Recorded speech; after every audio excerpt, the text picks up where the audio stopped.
As a reminder, the Montego Bay Perimeter Road project is a US $274 million design, build, construct contract with China Harbor Engineering Company.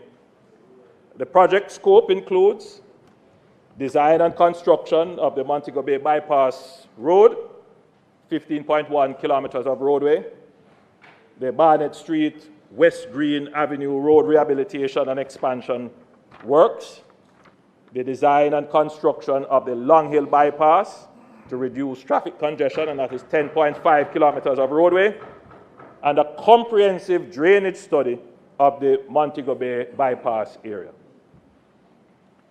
Mr. Speaker, the Long Hill Bypass was originally designed as 2 lanes to be later expanded to 4 lanes. However, the government has decided to expand to 4 lanes now for significant cost savings and the benefits it will afford residents of St. James and indeed Westmoreland. I am pleased to report that the project is progressing well. The Montego River Bridge is 90% completed. I toured the bridge and it is a fantastic piece of infrastructure. It's the largest bridge in Jamaica. Fantastic piece of infrastructure. And the overall project, Mr. Speaker, is 55% complete. The project is scheduled to be completed in May 2026. Mr. Speaker, the South St. Elizabeth Extension Project intends to expand the Southern Coastal Highway from Williamsfield in Manchester along the south coast towards Hodges in St. Elizabeth, which is in the vicinity of the border of Westmoreland. The project includes bypass for major towns such as Junction, Southfield, and Black River. The project has gone through the PIAB process, that's the Public Investment Appraisal process, and the source of funding is being identified. We expect to tender this project during the 2025-2026 financial year. That's a major project, Mr. Speaker, that is going to extend the Williamsfield Highway all the way around to the border of St. Elizabeth and Westmoreland. Mr. Speaker, the North Coast Highway PPP project will see the expansion of the North Coast Highway from 2 to 4 lanes from Miami Bay to St. James. The government engaged the International Financial Corporation, the IFC, for transaction advisory services. During that process, legal and technical due diligence and social assessments were conducted. The concept design has been developed and the project is being prepared for tender in 2025-2026 financial year. This project aims to enhance transportation infrastructure, stimulate economic growth, and promote sustainable development along the North Coast. And I want to spend a little bit of time on this, Mr. Speaker. Recently, we saw several concerts and entertainment events held in that general region of Miami Bay, and it created significant congestion, real problems with traffic and congestion. We have this project here, Mr. Speaker, which will expand that roadway to the border of St. James to 4 lanes. It will improve traffic flow, but we bear in mind, Mr. Speaker, that along that roadway is an emerging urban center. And so the road is being designed with that in mind. So it will not necessarily be a highway, but it will be a main boulevard.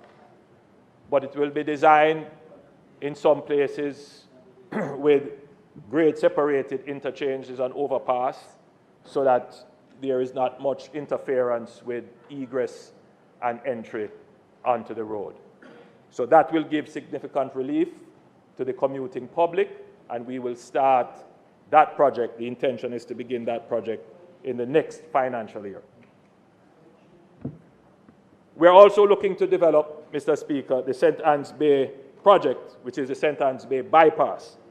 And this will be an extension to the North-South Highway from Miami Bay, traversing westward and parallel to the North Coast Highway through sections of St. Anne and terminate in the vicinity of Discovery Bay. The expansion will be a 30-kilometer, 4-lane highway. The concept has been developed and the source of funding is being identified.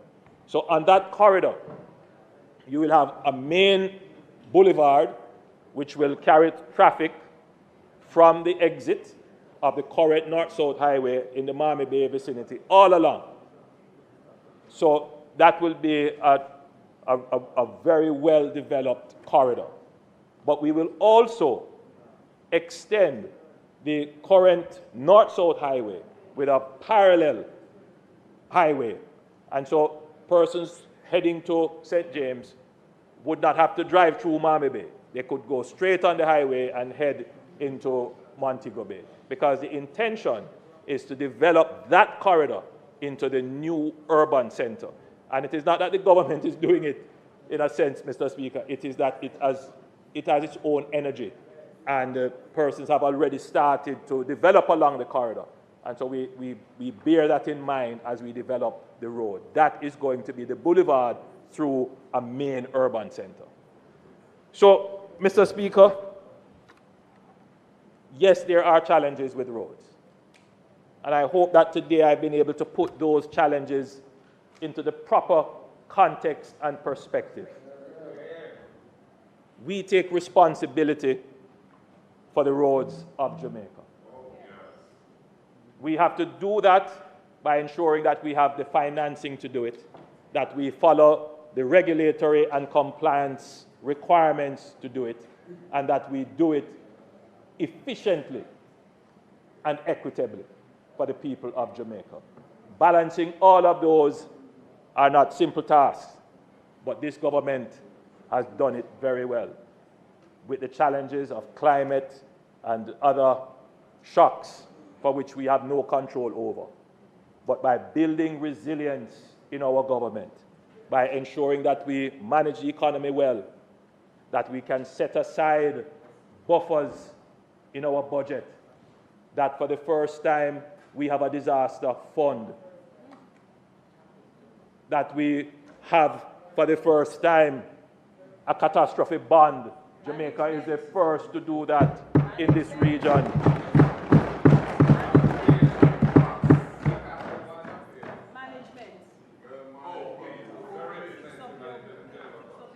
To manage the capital budget in such a way, Mr. Speaker, that we convert the capital budget into real infrastructure. So that when the unexpected happens, we don't have to turn to anyone and say, all right, we have to borrow. Or if we borrow, it is on really good terms. That we can absorb the punches. And Mr. Speaker, that is what this administration is about. All that we have tried to do, Mr. Speaker, is to attain economic independence, to be able to stand up on our own 2 feet and pay our way through the world. Absorb the shocks, get up and go again and grow stronger. And that is what this administration has done. The road challenges, Mr. Speaker, are not of today. They are legacy challenges. And the solutions, Mr. Speaker, we will not be able to fix all of them with the snap of a finger and fix them today. But what we have demonstrated is a deep understanding of the problem, the capabilities to put in place the measures to solve the problem, the capabilities to run the economy, to create the revenues to solve them, and the capabilities to execute and have our roads repaired to the highest standard. Mr. Speaker, we are certain that we will deliver to the people of Jamaica the best quality roads in the region. I thank you, Mr. Speaker, and I thank members for their indulgence.